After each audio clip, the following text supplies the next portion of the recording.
Good morning, afternoon, or evening. Today we're talking about the curriculum vitae, and the members of this group are Hermarby Arias, Darjera Luis, and me, Francisco Villanueva. Let's get started. Hello, my name is Maria, number one. Today I will talk to you about the curriculum vitae. The curriculum vitae, this is a summary of the sense of studies, memories, positions, awards, works, experience that a person has below the obtained throughout the work or academic life. This is usually located in the form of the document to verify the uh, suitability of the candidate when applying for a job. Together, there is a cover letter. This is a document intended the person in a single place all the information that being relevant in a personal selection process in the interview. The tense is often applied in the search of employment in this case. The applicant for a job, scholarship, or similar must submit a document with everything he has done to date. As a summary in the dismerit, there are different ways to present that personal date, academic training, work experience, publication, or other dates of interest search. As language skill or completive usually include always relate to the position which you are going to apply.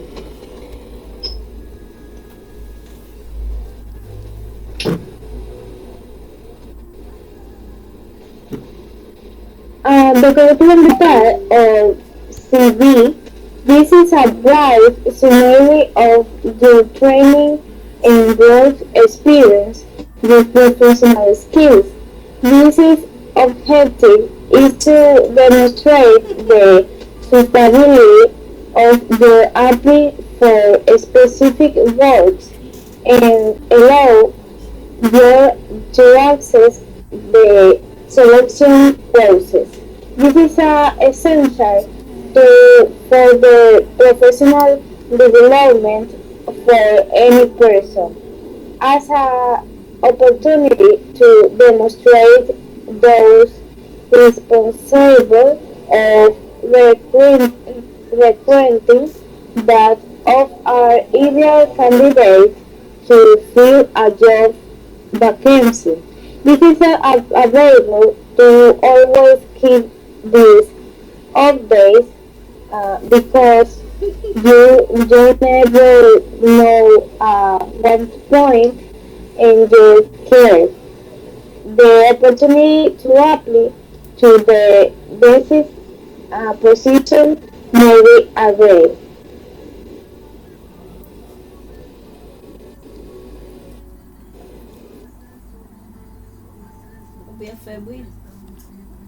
Hello, my name is Darjera Luis. I am number two, and today I'm going to talk about the CV structure.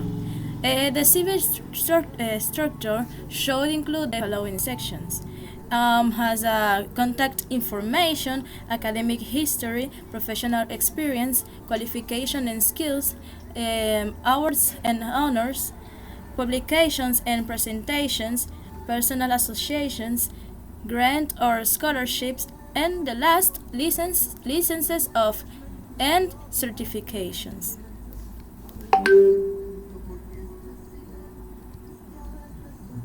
Next, please.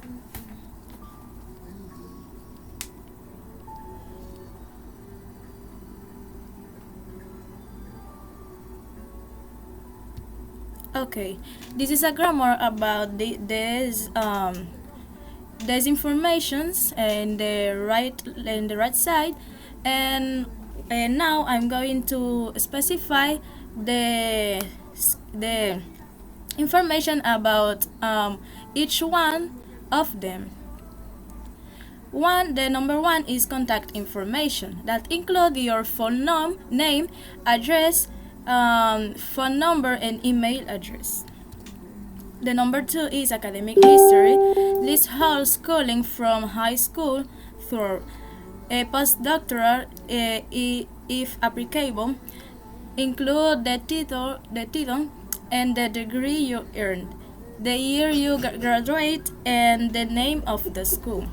The number three is professional experience that include the organization where you worked, the job title, the dates you were employed, and a summary of your experience and achievements. Next, please. The number four is qualifications and skill. List a combination of hard and soft skills you've developed throughout your career. The number five is awards and honors. For each award at the name, you receive the organization that gave you the award and any pertinent details such as how often it's presented. The number six is publications and presentations. Your publications provide a full citation including your co-authors, date, summary, volume, page or pages, the DOI number. For presentations, provide the title, date, and venue where you present. Okay, the number seven is professional associations that list the organization's name, location, or chapter and the dates of activate membership. The number eight is grants and scholarships that provide the name of the grant or scholarship, date award, and the institution that provide the award. The number nine is licenses and certifications. Include the name and the license or certificate, the date you earned it, and the institution that awarded it. Thank you.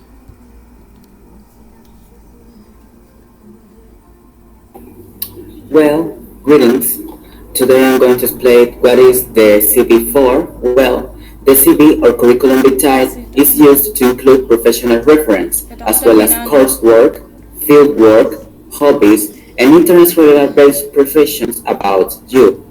We might also choose to add a personal profile that lists our skills and positive attributes to ensure employers have a well-rounded view of our personality or achievements. Next, how to write a CV. When it comes to write and format your CV, there are four more factors you'll need to consider. The other factors were explained by my classmate and Darjera, but today I'm going to explain you other force about the formatting that these documents have to have. First, select right font type and size. We have to choose legible font size and type. This is used to improve their readability, and it is best to choose for example, a sans serif font between 10 and 11 points. It should be clean and simple without much detail or decorations. 2. Check your margins. A good rule of thumb is to keep your margins between 0.5 to 1 inch. Margins that are too large will leave too much white space, while margins that are too small can make them appear like too little bossy and look overfilled. Both may be distracting or off-putting to recruiters and hiring managers. There we have some simple about the font types we can use, and also we have some examples about the areas, about the margins. Next page. Also, we have to use your or space effectively. CVs can become lengthy, especially if we have on our industry for several years, and we have to talk about all of those experiences. So to ensure we're using the space effectively, we have to use to consider the space and use it adequately. There are some tips. First, organize a bullet list. We can make lists such as collections of skills and awards that are easier to consume by adding a small bullet.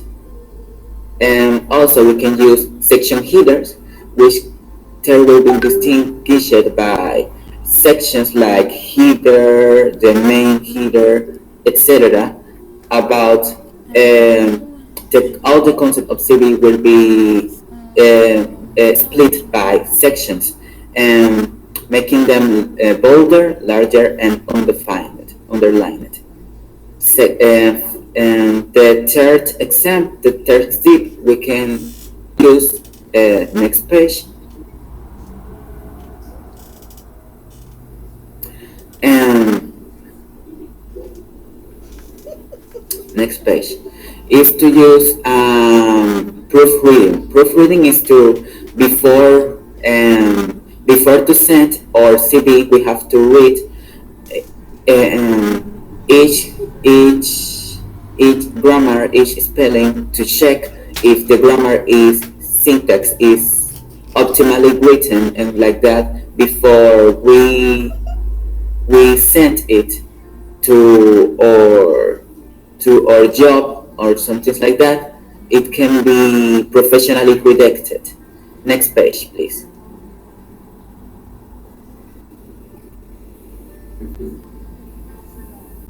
Next.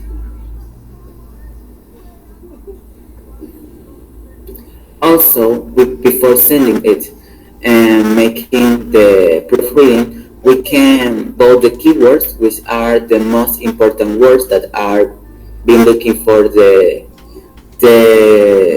people that are hiring us. We can bold keywords so like that it will be attracted by a systematic way to bold each important words you consider will attract the attention of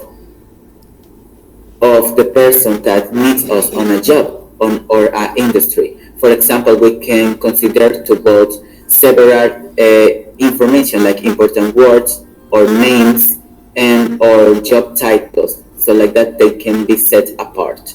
Also, we can remove irrelevant information when checking our CV on the proofreading with ease to limited and space, because if we have to check and to use our space, we must do this.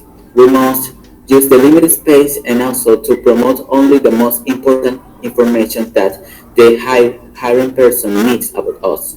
We can only leave the impressive information about our backgrounds. Also, we can remove experience older than 15 years old and less from our education section.